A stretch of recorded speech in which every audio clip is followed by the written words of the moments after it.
ચુનીલાલ જન્માંતરીય સાધક હતો. સુબાજી પણ જન્માંતરીય સાધક હતા. ચુનીલાલના ભીતરને ઓળખી જનાર સુબાજી સૌ પ્રથમ હતા અને એમણે એક કુશળ માળીની જેમ ચુનીલાલની અંગત માવજત બચપનથી લીધેલી.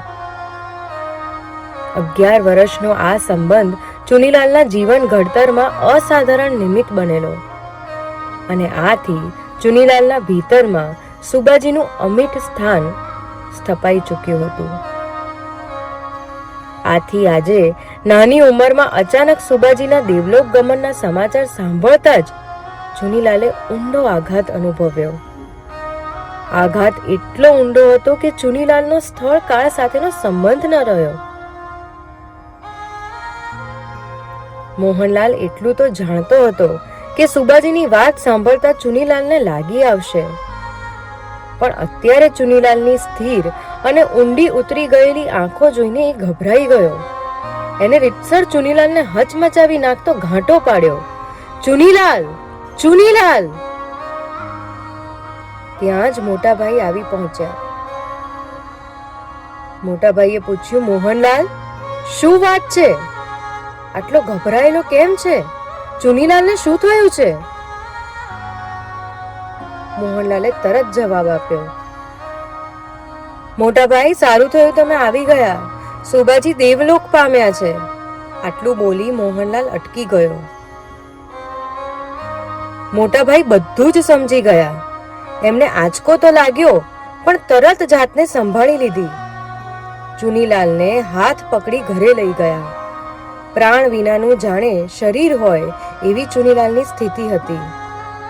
મોટાભાઈએ કહ્યું, ચુનીલાલ, કપડાં બદલી લે, આપણે ત્યાં જવું પડશે.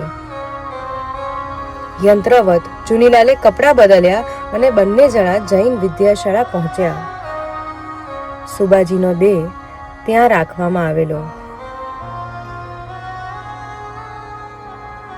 સુબાજીના દેહને જોતા જ ચુનીલાલની આંખો વરસવા લાગી. સુબાજીની સામે એક ખૂણામાં બેસીને ક્યાંય સુધી એણે રડ્યા કર્યું. બચપનથી માંડીને અનેક પ્રસંગો એના સ્મૃતિપટ પર ઉપસવા લાગ્યા. સુબાજી એને કહી રહ્યા હતા, સ્કૂલ છૂટ્યા પછી રોજ થોડી વાર મારી પાસે બેસવું. સાચો પ્રેમ એ છે જે સહુને જગ્યા આપે છે. જેને કશું જોઈતું નથી એ માલિક છે. જેને વાતે વાતે ઓછું આવે છે એ ગુલામ છે. જે બીજાની સ્વતંત્રતાને સન્માની નથી શકતો એ સ્વતંત્રતાને લાયક નથી. રમત ગમે છે માટે રમવાનું, જીતવા માટે નહીં. આ રીતે જેને રમતા આવડે છે એને જીવન જીવતા આવડી જાય છે. આવા તો અનેક વચનોને ચુનીલાલ અંદર પડઘાતા અનુભવી રહ્યો હતો. સુબાજી જાણે સામે જીવંત હતા અને એને કહી રહ્યા હતા એવું અનુભવી રહ્યો હતો. એની આંખો સતત વરસી રહી હતી. સુબાજી જાણે કહેતા સંભળાયા, પૂજ્ય પન્યાસ શ્રી મણિ વિજયજી મહારાજ સાધુ શ્રેષ્ઠ છે. એમની સેવા મળી ગઈ તો સમજજે કે વેડો પાર છે. આ વચન ચુનીલાલને વળી વળીને પડઘાયો. થોડા દિવસ પૂર્વે જ જે કહેવાયેલું આ વચન શું ઈશારો કરતું હતું? શું સુબાજી પોતાના જવાનો સમય જાણી ગયા હતા? શું આ એમનો આદેશ હતો? ચુનીલાલ વિચારમાં પડી ગયો. ગાલ પરના આંસુ સુકાઈ ગયેલા.